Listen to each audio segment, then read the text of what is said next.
Terrifying minutes recorded on Jordan Dwyer's cell phone in a classroom of about a dozen students. It began with the sound of a shattered window. And of course, we all got frantic, because we didn't know what it was. It was just a big crash through the window. I froze and I started shaking and I couldn't breathe. I felt like something was grasping onto my lung, and I couldn't breathe. Her teacher took immediate action. My teacher screamed out loud, telling us, "Get under your desk, get under your desk."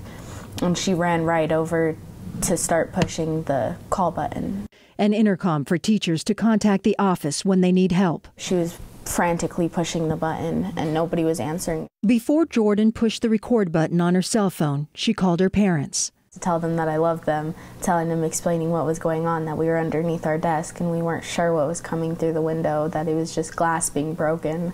I just kind of it flashed in my head, what if I'm not going home today? What if I'm not gonna see my parents again?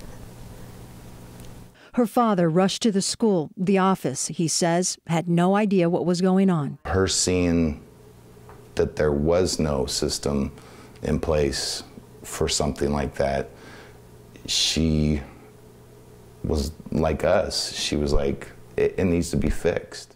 8 minutes passed before a monitor showed up to the classroom. Jordan and her friends remained in place, petrified. They're throwing, this window has 5 rocks coming through it right now. Or bullets, I don't know what the hell it is. Is there anybody out there? I'd say it's a rock. There's glass all over the place. You must be careful, man.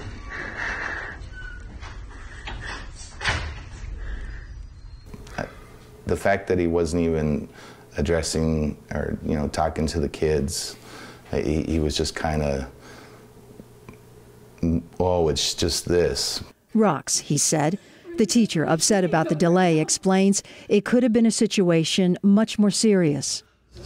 But here's the thing, you don't know what that is. You hear the moment where the teacher says, "Why did it take 8 minutes?" Right. What's your thoughts on that? Ridiculous. There's an emergency button on those intercoms for a reason, and it should be an immediate response. Do you think the school failed?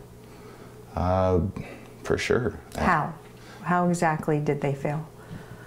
We're so far into these kind of things happening that we need to be ready for them, and we're obviously not. Roberto Estrella is principal at Saguaro High School. There are some things that we learned from that incident that showed clearly we need to do a better job at. Estrella met with Jordan the next day after she wrote a letter to him about what happened. He said he agreed with me about how everything should have went down, and he said that he was investigating about how it should have went down and why it didn't. We have to be able to identify it as a school, address it, and fix it so it doesn't happen again. I'm excited to see if they actually do make the changes. And the family told us they are satisfied with the principal's response and concern. We'll continue to investigate and bring you updates. Valerie Cavazos, KGA 9 on your side.